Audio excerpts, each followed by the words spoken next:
ശാന്തി 11/6/25 പ്രഭാതമുരളി ബാബ്ദാദ മധുബൻ.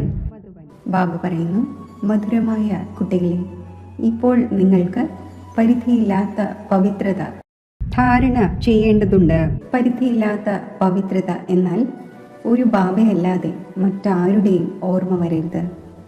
ചോദ്യം: ബാബയിൽ നിന്നും സമ്പത്ത് നേടുന്നതിന് മുമ്പുള്ള പുരുഷാർത്ഥവും അതിനുശേഷമുള്ള സ്ഥിതിയും തമ്മിൽ എന്ത് അന്തരമാണുള്ളത്?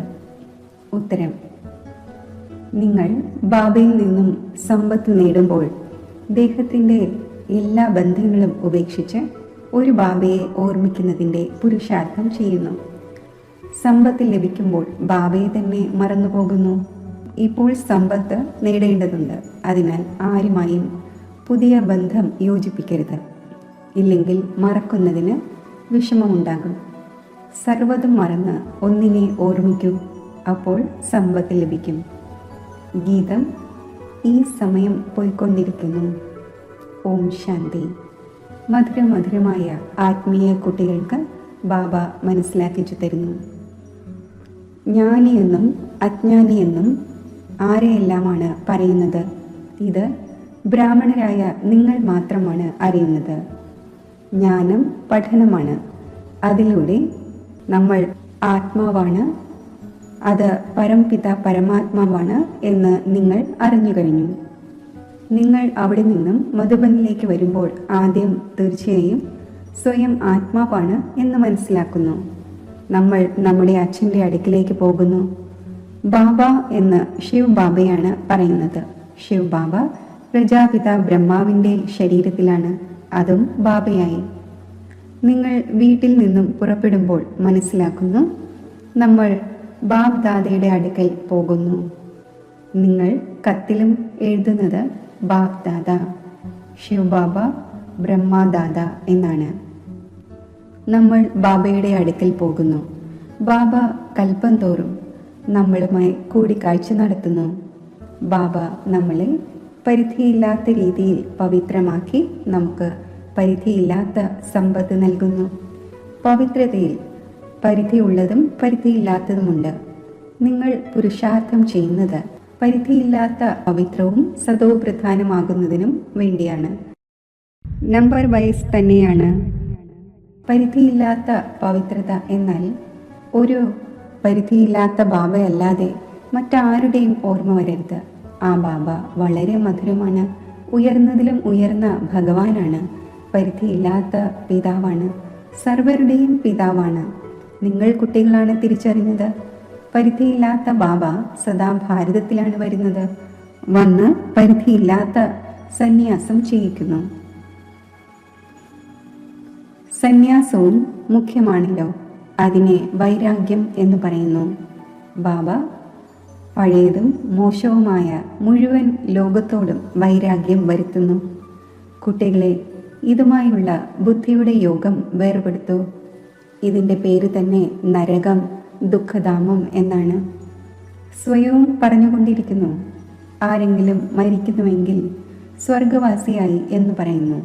അപ്പോൾ നരകത്തിലായിരുന്നുവല്ലോ. ഇപ്പോൾ നിങ്ങൾ മനസ്സിലാക്കുന്നുണ്ട്, ഈ പറയുന്നതും തെറ്റാണ്. ബാബ റൈറ്റായ കാര്യം പറഞ്ഞു തരുന്നു, സ്വർഗവാസി ആക്കുന്നതിനു വേണ്ടി. ഇപ്പോൾ തന്നെയാണ് പുരുഷാർത്ഥം ചെയ്യേണ്ടതായിട്ടുള്ളത്. സ്വർഗവാസി ആകുന്നതിന് വേണ്ടിയും ബാബയ്ക്കല്ലാതെ മറ്റാർക്കും പുരുഷാർത്ഥം ചെയ്യിക്കുവാൻ സാധിക്കില്ല. നിങ്ങൾ ഇപ്പോൾ പുരുഷാർത്ഥം ചെയ്തുകൊണ്ടിരിക്കുന്നു. 21 ജന്മത്തേക്ക് സ്വർഗവാസിയാകാൻ ആക്കുന്നത് ബാബയാണ്. ആ ഒന്നിനെ പറയുന്നത് തന്നെ ഹെവൻലി ഗോഡ് ഫാദർ എന്നാണ്. സ്വയം വന്ന് പറയുന്നു, അല്ലയോ കുട്ടികളെ, ഞാൻ ആദ്യം നിങ്ങളെ ശാന്തിധാമത്തിലേക്ക് കൊണ്ടുപോകും. അധികാരിയാണല്ലോ. ശാന്തിധാമത്തിലേക്ക് പോയ ശേഷം പിന്നീട് സുഖധാമത്തിലേക്ക് പാട്ട് അഭിനയിക്കുവാൻ വരും. നമ്മൾ ശാന്തിധാമിലേക്ക് പോകുമ്പോൾ എല്ലാ ധർമ്മത്തിലുള്ളവരും ശാന്തിധാമിലേക്ക് പോകും. ബുദ്ധിയിൽ ഈ മുഴുവൻ ഡ്രാമയുടെയും ചക്രത്തെ വയ്ക്കണം. നാം എല്ലാം ശാന്തിധാമിലേക്ക് പോകും. പിന്നെ നമ്മൾ തന്നെ ആദ്യം വന്ന് ബാബയിൽ നിന്നും സമ്പത്ത് നേടുന്നു. ആരിൽ നിന്നാണോ സമ്പത്ത് നേടേണ്ടത് ആ ഒന്നിനെ തീർച്ചയായും ഓർമ്മിക്കണം. കുട്ടികൾക്കറിയാം, സമ്പത്ത് ലഭിച്ചു കഴിയുമ്പോൾ പിന്നെ ബാബയുടെ ഓർമ്മ മറന്നുപോകും. സമ്പത്ത് വളരെ സഹജമായ രീതിയിലാണ് ലഭിക്കുന്നത്. ബാബ സന്മുഖത്ത് പറയുന്നു, മധുരമായ കുട്ടികളെ, നിങ്ങളുടെ ഏതെല്ലാം ദേഹത്തിൻ്റെ ബന്ധങ്ങളുണ്ടോ എല്ലാം മറക്കൂ. ഇപ്പോൾ യാതൊരു പുതിയ ബന്ധവും യോജിപ്പിക്കരുത്. ആരോടെങ്കിലും ബന്ധം യോജിപ്പിക്കുകയാണെങ്കിൽ പിന്നെ അവരെ മറക്കേണ്ടി വരും. പുത്രനോ പുത്രിയോ ജനിച്ചു എന്നിരിക്കട്ടെ, അതും ക്ലേശമായി. എക്സ്ട്രാ ഓർമ്മ വർദ്ധിച്ചുവല്ലോ. ബാബ പറയുന്നു, എല്ലാവരെയും മറന്ന് ഒന്നിനെ മാത്രം ഓർമ്മിക്കണം. ആ ഒന്ന് നമ്മുടെ മാതാവും പിതാവും ടീച്ചറും ഗുരുവും തുടങ്ങി എല്ലാമാണ്. ഒരു ബാബയുടെ കുട്ടികളായി നമ്മൾ സഹോദരി സഹോദരന്മാരാണ്. ചിറ്റപ്പനെന്നോ അമ്മാവനെന്നോ തുടങ്ങിയ യാതൊരു ബന്ധവുമില്ല.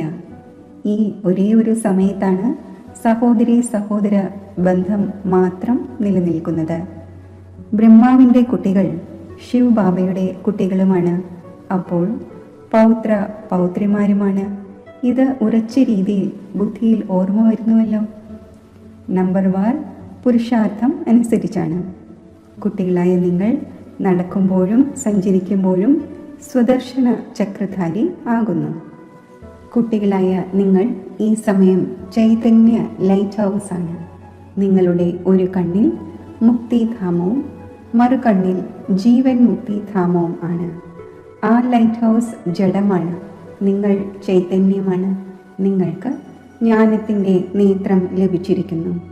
നിങ്ങൾ ജ്ഞാനവാനായി എല്ലാവർക്കും വഴി കാണിച്ചു കൊടുക്കുന്നു. ബാബയും നിങ്ങളെ പഠിപ്പിച്ചു കൊണ്ടിരിക്കുന്നു. നിങ്ങൾക്കറിയാം, ഇത് ദുഃഖധാമമാണ്. നമ്മൾ ഇപ്പോൾ സംഗമത്തിലാണ്. ബാക്കി മുഴുവൻ ലോകവും കലിയുഗത്തിലാണ്. സംഗമത്തിൽ ബാബ കുട്ടികളുടെ കൂടെ ഇരുന്ന് സംസാരിക്കുന്നു. കുട്ടികൾ തന്നെയാണ് ഇവിടെ വരുന്നത്. ചിലരൊക്കെ എഴുതുന്നു, ബാബ ഇന്നാളെ കൊണ്ടുവരട്ടെ. നല്ലതാണ്, ഗുണങ്ങൾ എടുക്കും. ഒരു പക്ഷേ അമ്പ് തറച്ചേക്കാം. അപ്പോൾ ബാബയ്ക്കും ദയവ് തോന്നുന്നു, മംഗളമുണ്ടായേക്കാം. കുട്ടികളായ നിങ്ങൾക്കറിയാം, ഇത് പുരുഷോത്തമ സംഗമയുഗമാണ്. ഈ സമയത്താണ് നിങ്ങൾ പുരുഷോത്തമനാകുന്നത്. കലിയുഗത്തിൽ എല്ലാവരും കനിഷ്ഠ പുരുഷനാണ്.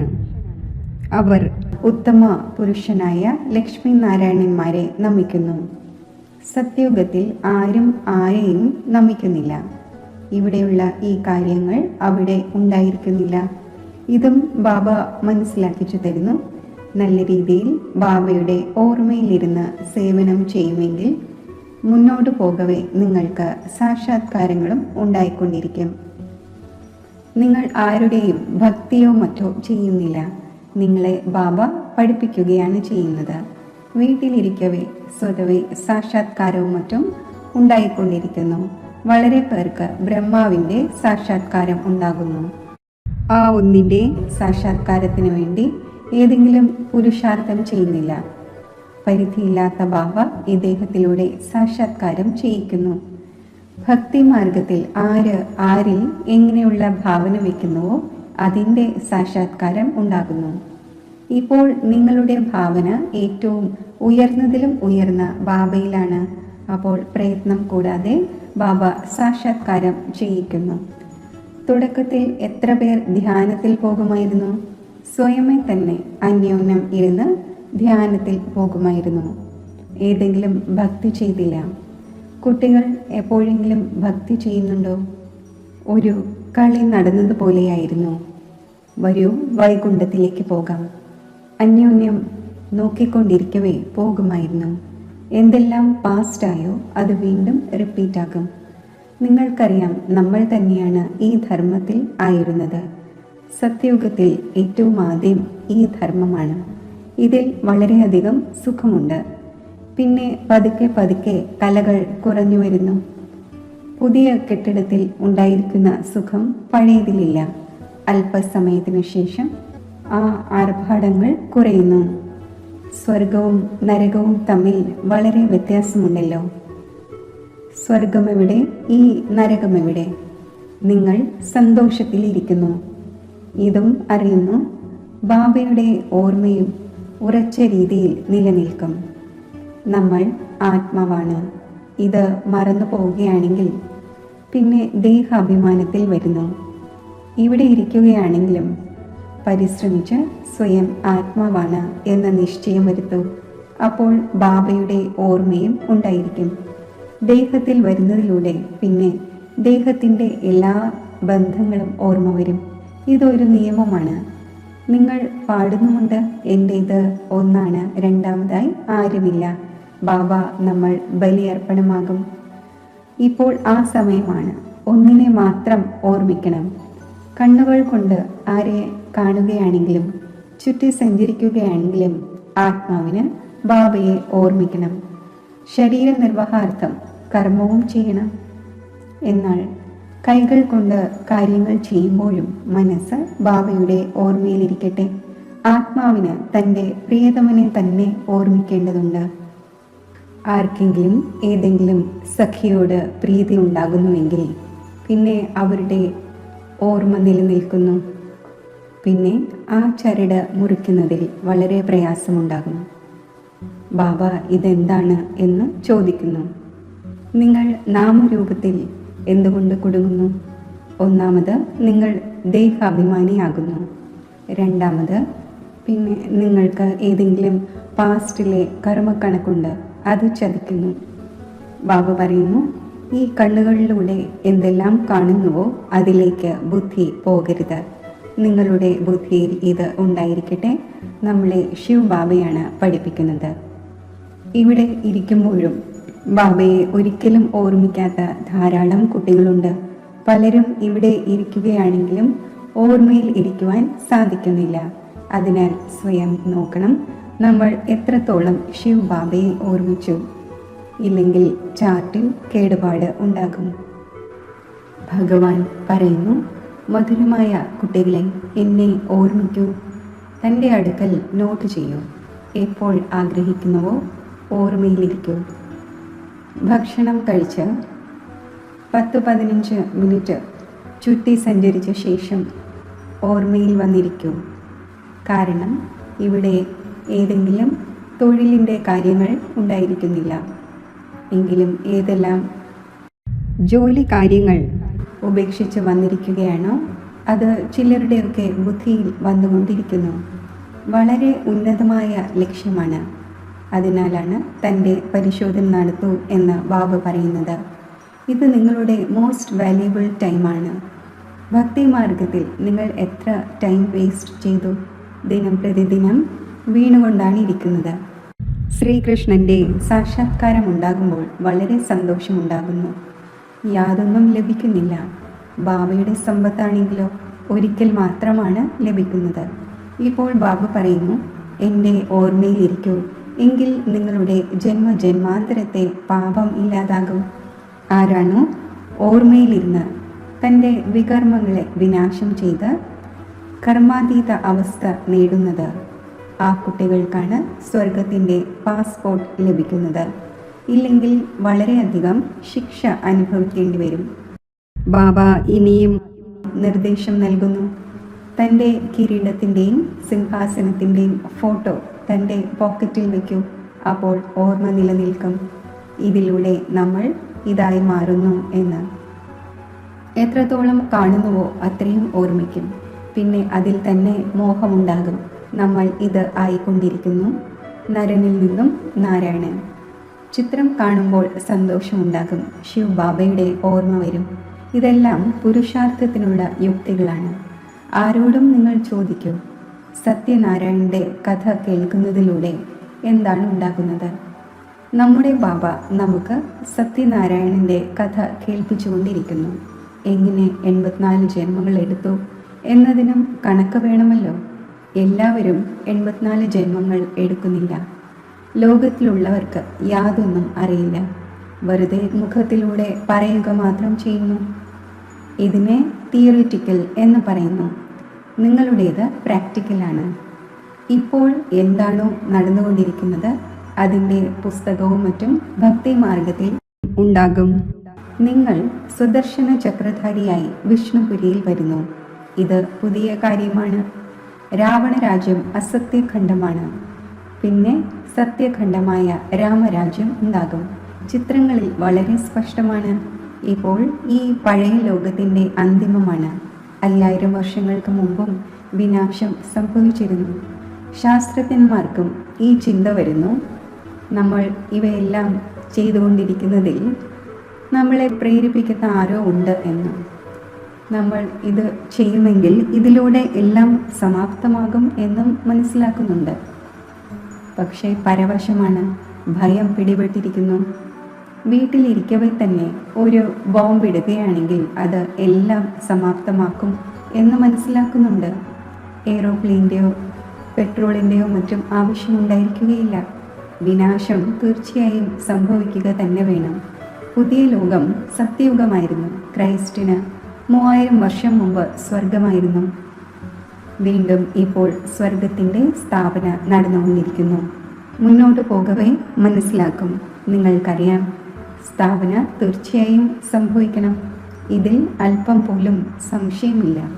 കഴിഞ്ഞ കൽപ്പത്തിലേതുപോലെ ഈ ഡ്രാമ നടന്നുകൊണ്ടിരിക്കുന്നു. ഡ്രാമ തീർച്ചയായും പുരുഷാർത്ഥം ചെയ്യിക്കും. എന്ത് ഡ്രാമയിലുണ്ടാകുമോ അങ്ങനെയായിരിക്കും നടക്കുക എന്നതും പാടില്ല. പുരുഷാർത്ഥം വലുതാണോ അതോ പ്രാപ്തിയാണോ വലുത് എന്ന് ചോദിക്കുന്നു. പുരുഷാർത്ഥമാണ് വലുത്. കാരണം പുരുഷാർത്ഥത്തിലാണ് പ്രാപ്തി ഉണ്ടാകുന്നത്. പുരുഷാർത്ഥമില്ലാതെ ഒരിക്കലും ആർക്കും ഇരിക്കുവാൻ സാധിക്കില്ല. നിങ്ങളും പുരുഷാർത്ഥം ചെയ്തുകൊണ്ടിരിക്കുകയാണല്ലോ. എവിടെ നിന്നെല്ലാമാണ് കുട്ടികൾ വരുന്നത്? പുരുഷാർത്ഥം ചെയ്യുന്നു. പറയുന്നു, ബാബ നമ്മൾ മറന്നു പോകുന്നു. ശിവ് ബാബ നിങ്ങളോട് പറയുന്നു, എന്നെ ഓർമ്മിക്കൂ. ആരോടാണ് പറഞ്ഞത്? ആത്മാവായ എന്നോടാണ് പറഞ്ഞത്. ബാബ ആത്മാക്കളോടാണ് സംസാരിക്കുന്നത്. ശിവ് ബാബ തന്നെയാണ് പതീത പാവനൻ. ഇദ്ദേഹത്തിൻ്റെ ആത്മാവും ആ ഒന്നിൽ നിന്നാണ് കേൾക്കുന്നത്. കുട്ടികളായ നിങ്ങൾക്ക് ഈ ഉറച്ച നിശ്ചയമുണ്ടായിരിക്കണം. പരിധിയില്ലാത്ത ബാബ നമ്മളെ വിശ്വത്തിൻ്റെ അധികാരിയാക്കി മാറ്റുന്നു. ആ ഒന്ന് ഉയർന്നതിലും ഉയർന്നതാണ്. പ്രിയപ്പെട്ടതിലും പ്രിയപ്പെട്ടതാണ് ബാബ. ഭക്തി മാർഗത്തിലും ആ ഒന്നിനെയാണ് ഓർമ്മിച്ചിരുന്നത്. പാടുന്നുമുണ്ട്, അങ്ങയുടെ ഗതിയും മതവും വേറിട്ടതാണ്. അപ്പോൾ തീർച്ചയായും മതം നൽകിയിരുന്നു. ഇപ്പോൾ നിങ്ങളുടെ ബുദ്ധിയിലുണ്ട്. ഇത്രയും മനുഷ്യരെല്ലാം തിരിച്ച് വീട്ടിലേക്ക് പോകും.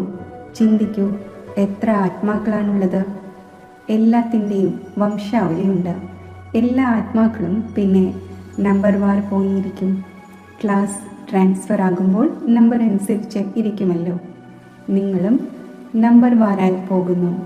ചെറിയ ബിന്ദു, അതായത് ആത്മാവ് നമ്പർ അനുസരിച്ച് പോയിരിക്കും. പിന്നെ നമ്പർ വാരായി പാർട്ടിലേക്ക് വരും. ഇതാണ് രുദ്രമാല. ബാബ പറയുന്നു, ഇത്രയും കോടിക്കണക്കിന് ആത്മാക്കളുടേതാണ് എൻ്റെ മാല. മുകളിലാണ് പുഷ്പമാകുന്ന ഞാൻ. പിന്നെ പാട്ട് അഭിനയിക്കുന്നതിന് വേണ്ടി എല്ലാവരും ഇവിടെ തന്നെ വന്നിരിക്കുന്നു. ഈ ഡ്രാമ തയ്യാറാക്കപ്പെട്ടതാണ്. മുൻകൂട്ടി തയ്യാറാക്കപ്പെട്ട ഡ്രാമയാണ് എന്ന് പറയുന്നുമുണ്ട്. ഈ ഡ്രാമ എങ്ങനെ നടക്കുന്നു അതും നിങ്ങൾക്കറിയാം. സർവർക്കും ഇത് പറഞ്ഞു കൊടുക്കൂ. സ്വയം ആത്മാവാണ് എന്ന് മനസ്സിലാക്കി ബാബയെ ഓർമ്മിക്കും. എങ്കിൽ നിങ്ങളുടെ വികർമ്മം വിനാശമാകും. പിന്നീട് നിങ്ങൾ മടങ്ങിപ്പോകും. ഈ പ്രയത്നമുണ്ട്. സർവർക്കും വഴി പറഞ്ഞു കൊടുക്കേണ്ടത് നിങ്ങളുടെ കടമയാണ്.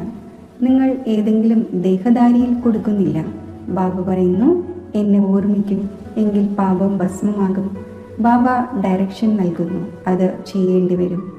ചോദിക്കേണ്ട എന്ത് കാര്യമാണുള്ളത്? ഏത് വിധേനയും തീർച്ചയായും ഓർമ്മിക്കൂ. ഇതിൽ ബാബ എന്ത് കൃപ കാണിക്കാനാണ്? നിങ്ങൾക്കാണ് ഓർമ്മിക്കേണ്ടത്. സമ്പത്തും നിങ്ങൾക്കാണ് നേടേണ്ടത്. ബാബ സ്വർഗത്തിൻ്റെ രചയിതാവാണ്. അപ്പോൾ തീർച്ചയായും സ്വർഗത്തിൻ്റെ സമ്പത്ത് ലഭിക്കും. ഇപ്പോൾ നിങ്ങൾ അറിയുന്നു, ഈ വൃക്ഷം പഴയതായി. അതിനാൽ ഈ പഴയ ലോകത്തോട് വൈരാഗ്യമാണ്. ഇതിനെയാണ് പരിധിയില്ലാത്ത വൈരാഗ്യം എന്ന് പറയുന്നത്. ആ ഹഠയോഗികളുടേത് പരിധിയുള്ള വൈരാഗ്യമാണ്. അവർക്ക് പരിധിയില്ലാത്ത വൈരാഗ്യം പഠിപ്പിക്കുവാൻ സാധിക്കില്ല. പരിധിയില്ലാത്ത വൈരാഗ്യമുള്ളവർ പിന്നീട് പരിധിയുള്ളത് എങ്ങനെ പഠിപ്പിക്കും?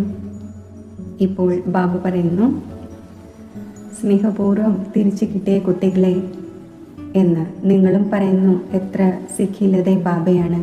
63 ജന്മം ബാബയെ ഓർമ്മിച്ചു. നമുക്ക് ഒരു ബാബ രണ്ടാമതായി ആരുമില്ല, അത്രമാത്രം.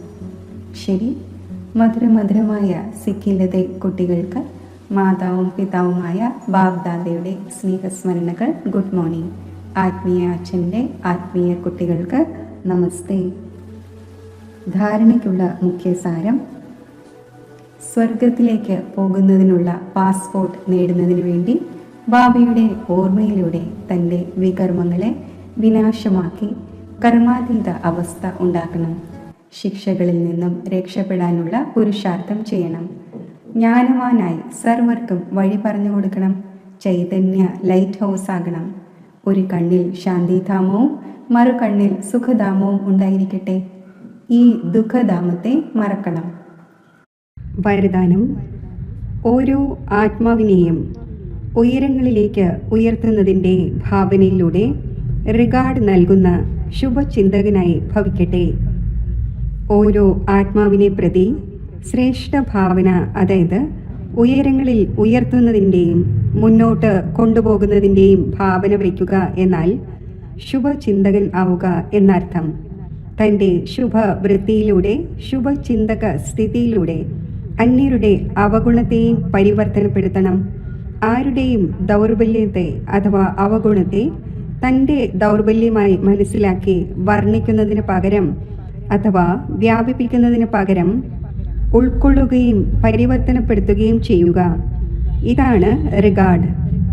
വലിയ കാര്യത്തെ ചെറുതാക്കി മാറ്റണം. നിരാശമായവരെ ശക്തിവാൻ ആക്കണം. അവരുടെ കൂട്ടുകെട്ടിൻ്റെ പ്രഭാവത്തിൽ വരരുത്. സദാ അവരെയും ഉന്മേഷത്തിലും ഉത്സാഹത്തിലും കൊണ്ടുവരണം. ഇതാണ് റിഗാർഡ്. ഇങ്ങനെ റിഗാർഡ് നൽകുന്നവർ തന്നെയാണ് ശുഭചിന്തകർ. സ്ലോഗൻ: ത്യാഗത്തിൻ്റെ ഭാഗ്യം സമാപ്തമാക്കുന്ന ഒന്നാണ് പഴയ സ്വഭാവ സംസ്കാരം. അതിനാൽ ഇതിൻ്റെയും ത്യാഗം ചെയ്യൂ. അവ്യക്ത സൂചന: ആത്മീയ സ്ഥിതിയിൽ ഇരിക്കുന്നതിൻ്റെ അഭ്യാസം ചെയ്യൂ. അന്തർമുഖിയാകൂ. ഇതുപോലെ ബ്രഹ്മബാബ ഏകാന്തപ്രിയൻ ആയത് കാരണം സദാ അന്തർമുഖിയായിരുന്നു. ഞാൻ ആത്മാവാണ്, ഞാൻ ആത്മാവാണ്.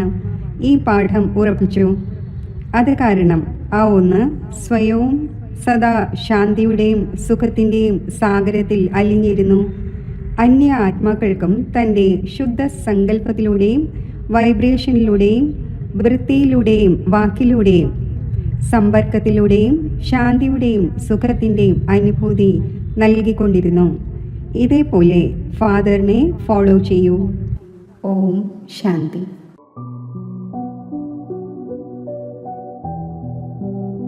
ഓം ശാന്തി. ഏകാന്തമായിരുന്ന അന്തർമുഖ അവസ്ഥയിൽ ആത്മഭാവത്തിൽ ഞാൻ സ്ഥിതി ചെയ്യുന്നു. ദേഹമാകുന്ന രഥത്തിൽ ദേഹിയായ ഞാൻ സാരഥിയായി സ്ഥിതി ചെയ്യുന്നു. എൻ്റെ സ്വധർമ്മം ശാന്തിയാണ്, പവിത്രതയാണ്.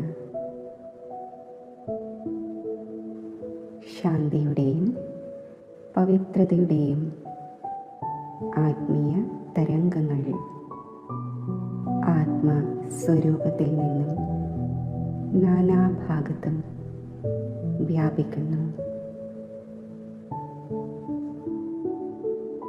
ജ്യോതി സ്വരൂപ ആത്മാവായ ഞാൻ ബുദ്ധിബലത്താൽ ദേഹത്തിൻ്റെ ആധാരം വേർപെടുത്തി പരംധാം ആകുന്ന എൻ്റെ ആത്മഗ്രഹത്തിലേക്ക് സഞ്ചരിക്കുന്നു. ഈ ജ്യോതി ദേശം എത്ര ശാന്തി നിറഞ്ഞതാണ്, എത്ര സ്വീറ്റ് സൈലൻസ് നിറഞ്ഞു.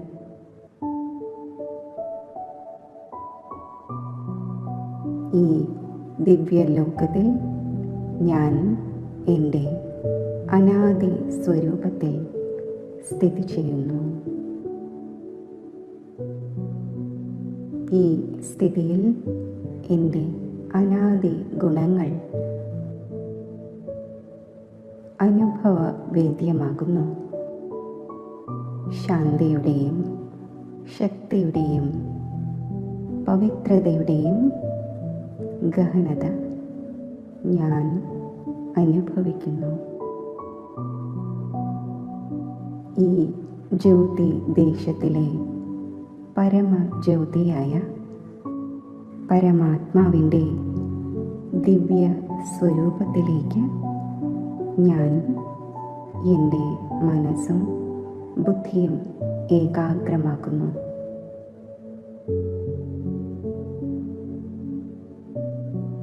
പരമാത്മാവിൻ്റെ സമീപത്ത് സ്ഥിതി ചെയ്ത് മന്മനാഭവ മന്ത്രത്തിൻ്റെ സ്വരൂപമായി ഞാൻ മാറുന്നു.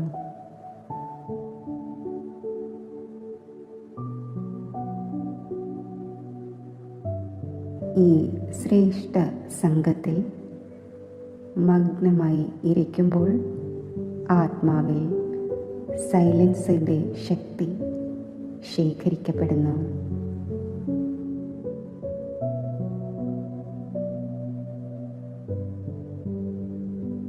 സർവ ആത്മീയ ഗുണങ്ങളുടെയും ശക്തികളുടെയും സമ്പന്നത കൈവരുന്നു.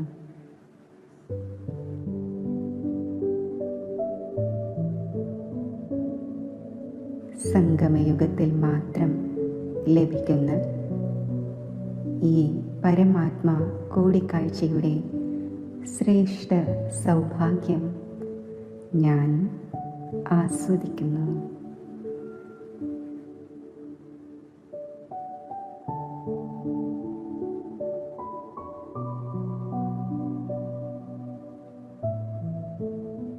ഈ പരമാത്മാ സംഘത്തിലൂടെ പ്രാപ്തമായ സമ്പന്ന അവസ്ഥ നിലനിർത്തി